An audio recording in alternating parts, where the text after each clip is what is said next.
आज से 500 साल पहले दिल्ली की सत्ता पर मुगल सल्तनत का परचम बुलंद हो चुका था और इसके बादशाहत के सिंहासन पर अकबर की हुकूमत थी। अकबर विस्तारवादी नीति का बादशाह था। शुरुआत से ही अकबर ने आस पड़ोस के राज्यों को मुगल सल्तनत के झंडे के नीचे लाने के प्रयास शुरू कर दिए। पूर्व को जीतने के बाद अकबर ने अपने पश्चिम अभियान में राजपुताने की रियासतों पर मुगल ध्वज फहराने की शपथ ली। इसी के तहत राजपुताने में सबसे पहले आमेर रियासत ने अपनी पगड़ी उतारकर अकबर की बादशाहत वाली मुगल सत्ता को स्वीकार कर लिया। शुरू में तो राजपुताने की दूसरी रियासतों ने आमेर रियासत को एक तुर्क की अधीनता स्वीकारने पर धिक्कारना शुरू कर दिया, पर बाद में धीरे धीरे इन रियासतों ने भी अकबर की सत्ता को स्वीकार कर लिया। जब राजस्थान की बड़ी बड़ी रियासतें अपनी मदमस्त शान को गुलामी की बेड़ियों में बांधने में लगी हुई थी, उस वक्त मात्र मेवाड़ अपने स्वाभिमान की चमक बिखेरते हुए पूरी दुनिया के साथ खड़ा था। इस समय मेवाड़ पर राणा उदय सिंह का शासन हुआ करता था, जिन्होंने अपने पूर्वजों की भांति किसी की अधीनता को स्वीकार नहीं किया। इन्होंने अकबर को पत्र भिजवाया कि हमारे राजा सिर्फ भगवान एकलिंग जी हैं, हम तो मात्र उनके दीवान हैं। पर फिर भी अकबर ने राणा उदय सिंह पर भारी दबाव बनाना शुरू कर दिया। आस पड़ोस के राजाओं को उदय सिंह के पास भेजा जाने लगा। इन्हीं परिस्थितियों में दिन गुजरते रहे और एक दिन अचानक मौसम बदलने लगा। बादलों की घमासान गर्जना के बीच राणा उदय सिंह की सबसे बड़ी रानी माता जयवंता बाई ने एक पुत्र को जन्म दिया। मजबूत बदन, बड़ी आंखें, मुस्कान बिखेरता चेहरा बड़ा मनमोहक लग रहा था। राणा उदय सिंह ने महल की औरतों से अपनी रानी के हालचाल पूछे। तभी पाली की दासियों ने जवाब दिया, शेरनी ने शेर को जना है। नीले घोड़े रा असवाद म्हारा मेवाड़ी सिरदार राणा सुनता ही जा जो दी। राणा पुत्र पाकर बड़े खुश होने लगे। वे कभी राणा कुंभा के बनाए विजय स्तंभ को देखने दौड़ते तो कभी बप्पा रावल की तलवार को प्रणाम करने। सरदारों ने पूछा, हुकुम, कुंवर जी का नाम क्या होगा? राणा शांत होकर बोले, जिस तरह सूरज अपनी चमक से धरती को रोशन करता है, उसी तरह मेरा पुत्र अपने शौर्य के प्रताप से मेवाड़ को रोशन करेगा। अतः इसका नाम प्रताप होगा, कुंवर प्रताप सिंह सिसोदिया। माता जयवंता बाई कृष्ण भक्त थी। उन्होंने शुरू से ही कुंवर प्रताप को भगवान कृष्ण और महाभारत की युद्ध कलाओं का ज्ञान दिया। रानी जयवंता बाई कुंवर प्रताप को बताती कि किस तरह उनके दादा राणा सांगा ने अपनी तलवार की धार से दिल्ली की बादशाहत को रक्त से नहलाया, किस तरह उनके परदादा बप्पा रावल का शौर्य के रक्त में नहाया हुआ कलेजा जब अरब की धरती पर गरजा तो आने वाले 400 सालों तक कोई भी विदेशी भारत की तरफ आंख उठाने की हिम्मत नहीं कर पाया। सिसोदिया वंश के इस अतीत को सुनते हुए प्रताप बड़े होने लगे। समय आने पर उनको गुरुकुल भेज दिया गया, जहां प्रताप सुबह का समय गुरुकुल में बिताते, दोपहर के समय वे भीलों की बस्तियों में चले जाते, शाम होते होते प्रताप लोहारों के गांवों में निकल जाते। उनको हथियार बनाने की कला सीखने में बड़ा आनंद आता था। जनता के बीच इस कदर घुल मिल जाने पर प्रताप सबके चहेते बन गए। भीलों ने उनको कीका कहकर बुलाया, तो वहीं लोहारों ने उनको अपना राजा मानना शुरू कर दिया। कुंवर प्रताप बचपन से ही वीर, स्वाभिमानी और हठी स्वभाव के थे।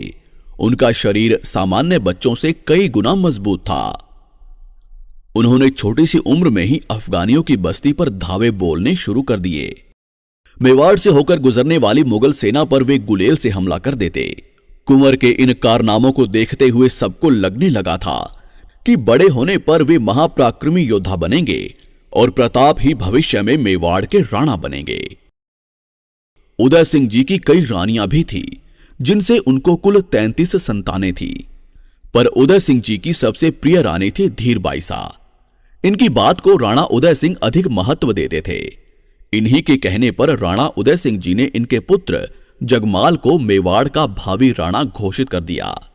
शास्त्रों के अनुसार सदैव बड़ा पुत्र ही राजा बनता है, पर सागर जैसे विशाल हृदय वाले कुंवर प्रताप ने पिता के इस आदेश को मानते हुए छोटे भाई जगमाल को राजसत्ता देना स्वीकार कर लिया। किंतु सभी सामंत, सरदार और राज्य की जनता ने उदय सिंह के फैसले पर विरोध किया। वे कुंवर प्रताप को ही अपना राणा मानते थे। समय के साथ राणा उदय सिंह का स्वास्थ्य बिगड़ने लगा और सन 1572 आते आते उनका स्वर्गवास हो गया। उनके अंतिम संस्कार में कुंवर प्रताप सहित मेवाड़ का प्रत्येक व्यक्ति आया, पर कुंवर जगमाल इस समय महल में अपना राज्याभिषेक करवा रहा था। ऐसी संकट की घड़ी में जगमाल के अपने पिता के अंतिम संस्कार में उपस्थित न होने के कारण सभी सरदारों ने यहीं गोगुंदा की पहाड़ियों पर रक्त से मेवाड़ के असली हुक्म श्री कुंवर प्रताप का राज्याभिषेक कर दिया। सरदार रावत कृष्णदास चुंडावत ने राणा प्रताप की कमर में तलवार बांधते हुए ललकार लगाई, मेवाड़ मुकुट केसरी कुंवर प्रताप सिंह आज से मेवाड़ के राणा हैं। यहीं से राणा प्रताप ने अपने सरदारों के साथ कुंभलगढ़ की तरफ कूच किया।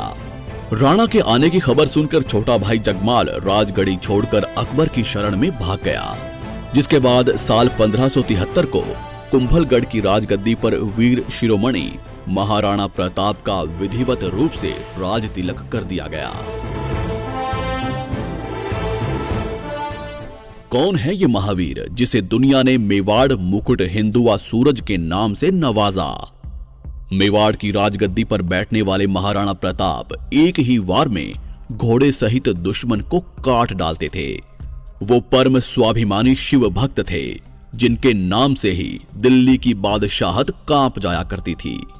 उन्होंने जंगलों में रहना स्वीकार कर लिया, पर कभी अकबर की गुलामी स्वीकार नहीं की। 72 किलो का भाला, 81 किलो के छाती कवच और 208 किलो के भारी वजन के साथ महाराणा युद्ध भूमि में निकलते, जिनके रौद्र रूप को देख सामने वाला दुश्मन अपना रास्ता पलट देता। हल्दी घाटी के युद्ध में विशाल मुगल सेना को जबरदस्त टक्कर दी। दिवेर के युद्ध में मुगल सत्ता को घुटनों पर ले आए। अपनी छापामार युद्ध नीति के दम पर मेवाड़ को फिर से आजाद करवाकर केसरिया ध्वज लहरा दिया। मुगलों के 36 किलों को जीतकर 40,000 मुगलों को आत्मसमर्पण के लिए मजबूर कर दिया, जिनके भाले की नोक से शत्रु का रक्त कभी सूखा नहीं, जिनकी तलवार ने कभी पराजय का मुंह देखा नहीं। ये गाथा है उस महाराणा की जिसके सामने हर भारतीय बारंबार नतमस्तक होता है। ये गाथा है रुद्र रूप एक लिंग अवतारी महाराणा प्रताप की। आइए डिमांडिंग पंडित के साथ देखते हैं हुकुम श्री महाराणा प्रताप के इतिहास से जुड़े उन अनसुलझे पन्नों की पूरी दास्तान। मेवाड़ी राणा सुनता ही जा जो। फरवरी 1572 को महाराणा हुकुम ने मेवाड़ की राजगद्दी संभाली। इस समय मेवाड़ की स्थिति काफी खराब थी। पिता उदय सिंह जी के समय मुगलों के साथ हुए युद्ध में मेवाड़ की पूरी व्यवस्था बेहाल हो चुकी थी। खजाना खाली था और चित्तौड़ सहित मेवाड़ के बड़े भाग पर मुगलों का अधिकार हो चुका था और अकबर मेवाड़ के बचे हुए इलाके पर भी अपना अधिकार करना चाहता था। महाराणा प्रताप ने राजा बनते ही अपने समस्त सरदारों को बुलाया और उनसे कहा कि रघुकुल मान सदैव ऊंचा रहेगा। मेवाड़ की छाती पर लहराता मुगल ध्वज मेरा कलेजा चीर देता है।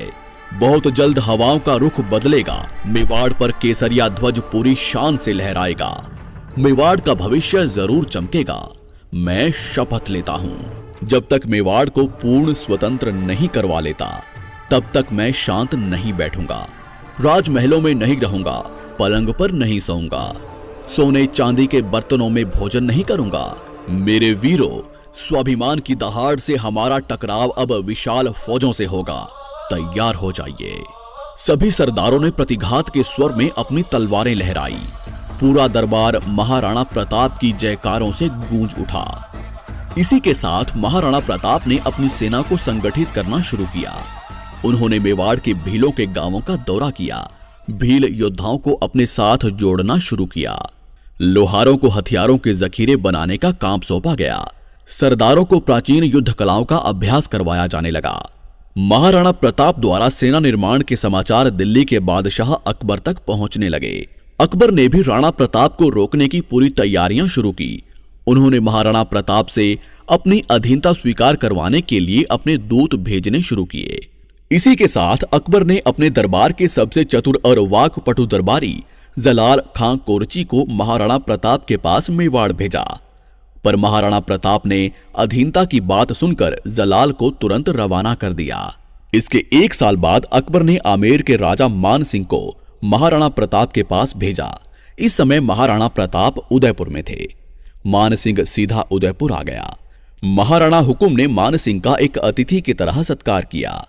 महाराणा प्रताप उदय सागर झील तक मान सिंह का स्वागत करने के लिए आए। इस झील के सामने वाले टीले पर आमेर के राजा के लिए दावत की व्यवस्था की गई थी। भोजन तैयार हो जाने पर मान सिंह को बुलावा भेजा गया।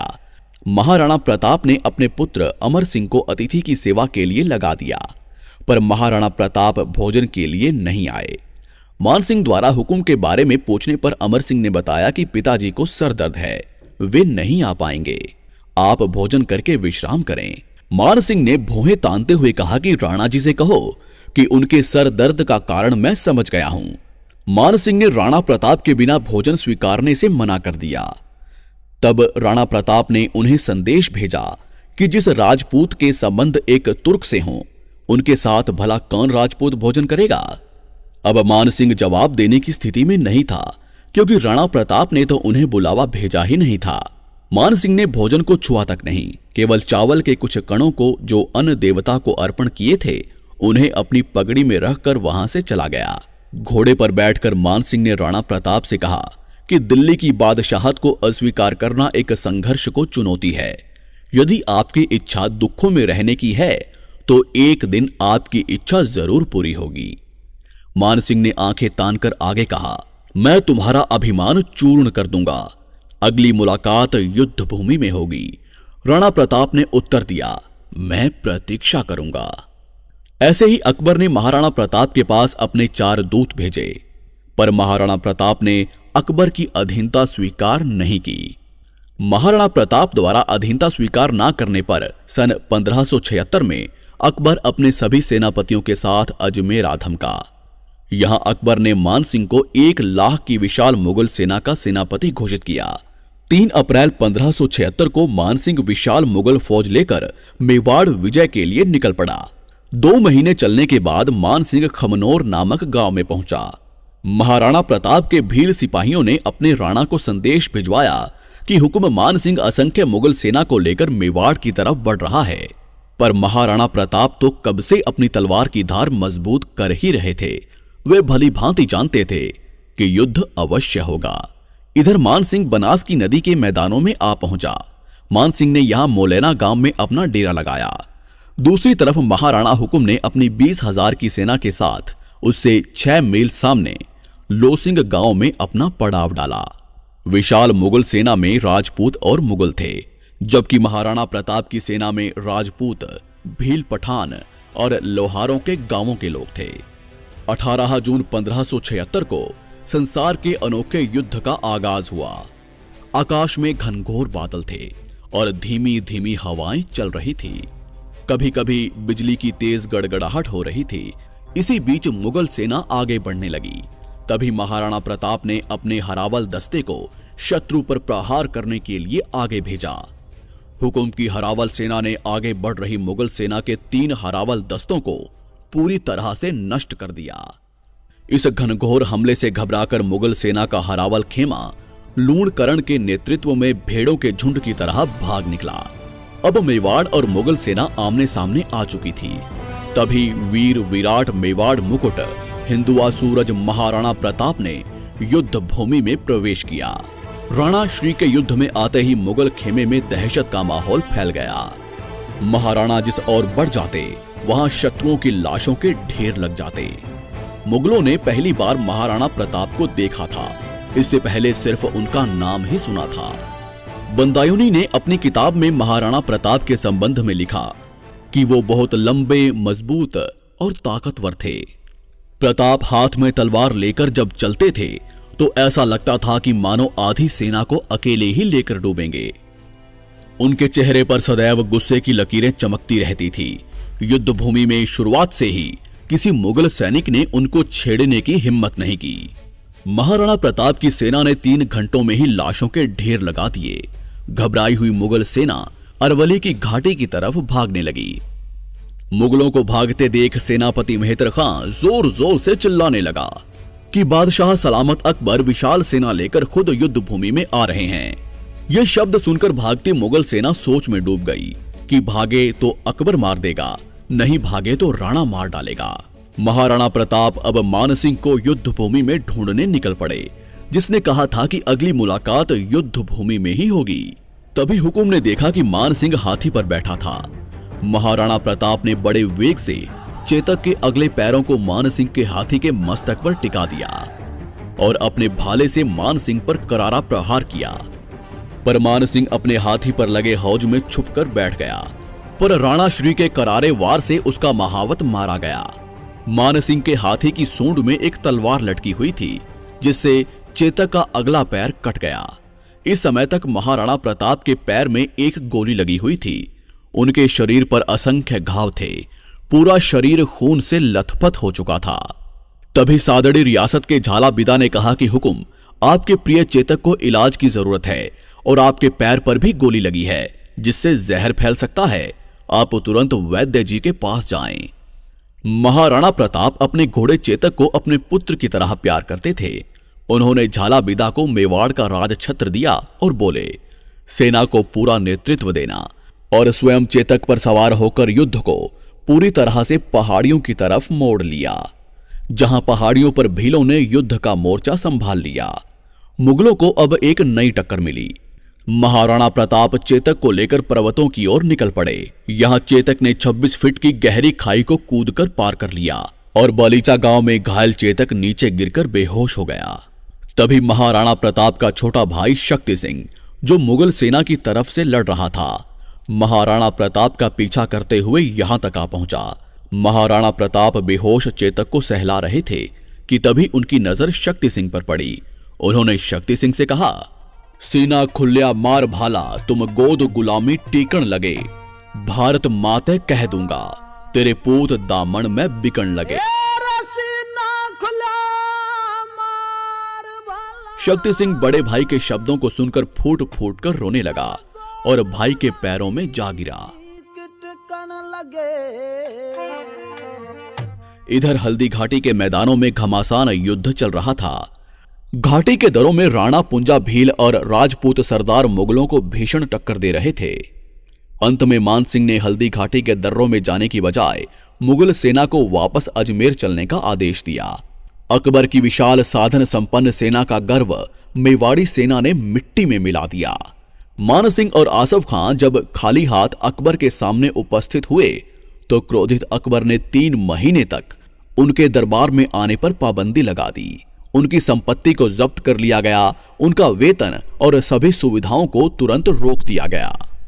हल्दी घाटी के भयानक युद्ध के बाद महाराणा प्रताप अपनी सेना के साथ कुंभलगढ़ आ गए।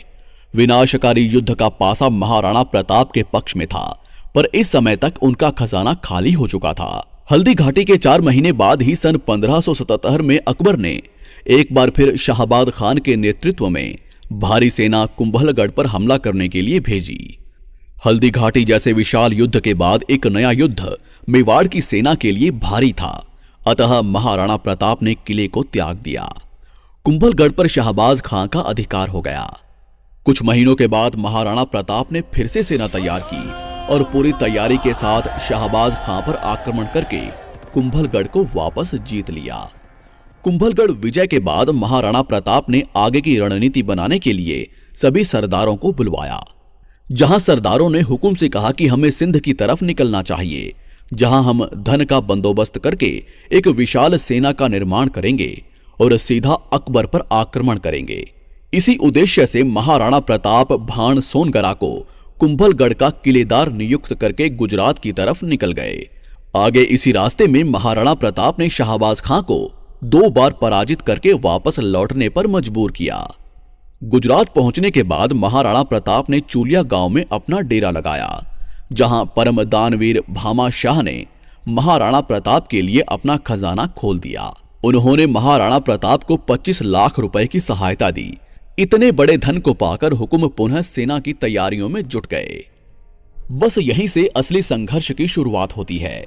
महाराणा प्रताप ने सिंध जाने की बजाय पुनः मेवाड़ की तरफ कूच किया और सन 1582 में दिवेर के दर्रों में स्थित मुगल थानों पर आंधी के समान टूट पड़े। हुकुम रुद्र रूप धारण कर चुके थे। उन्होंने अपने सामंतों को आदेश दिया कि किले को चारों तरफ से घेर लो, कोई बचकर नहीं निकलना चाहिए। तभी महाराणा प्रताप के पुत्र अमर सिंह ने अकबर के चाचा सुल्तान खान पर भाला फेंका, जो सुल्तान खान के घोड़े सहित आर पार निकल गया। यहाँ 36,000 मुगलों ने महाराणा प्रताप के सामने आत्मसमर्पण कर दिया। महाराणा ने दिवेर के किले पर केसरिया ध्वज लहरा दिया।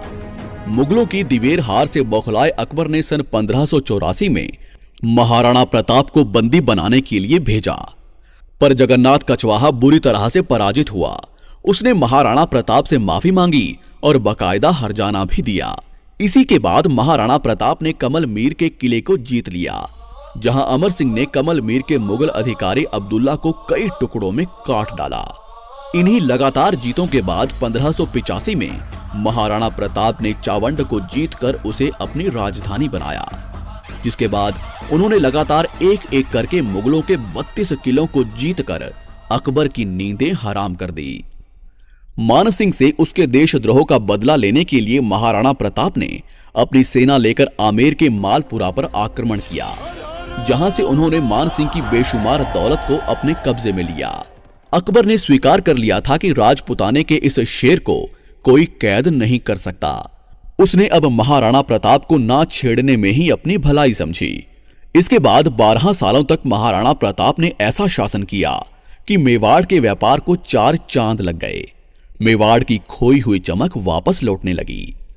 19 जनवरी 1597 को 57 वर्ष की आयु में हुकुम शेर के शिकार पर निकले थे, जहां धनुष की प्रत्यंचा खींचते हुए हुकुम देवलोक सिधार गए। वीर शिरोमणि महाराणा प्रताप की देशभक्ति और अमर स्वाभिमान ने हर भारतीय के मन में उनके लिए अपार सम्मान जागृत किया। कवियों ने भी अपनी कलम से महाराणा की कीर्ति का कुछ यूं बखान किया। धर्म रहेगा और पृथ्वी भी रहेगी, पर मुगल साम्राज्य एक दिन नष्ट हो जाएगा। अतः हे राणा, विशंभर भगवान के भरोसे अपने निश्चय को अटल रखना।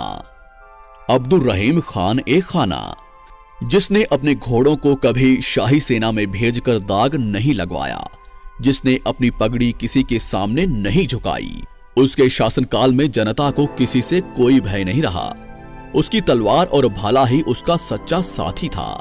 वो वैदिक मार्ग का अनुयायी था, जिसने अनेक मंदिरों का निर्माण करवाया। उसके शत्रु भी उसकी वीरता और स्वाभिमान के सामने झुक जाते थे। उसकी शपथ थी, प्रताप के इस मुख से अकबर के लिए सदैव तुर्क ही निकलेगा।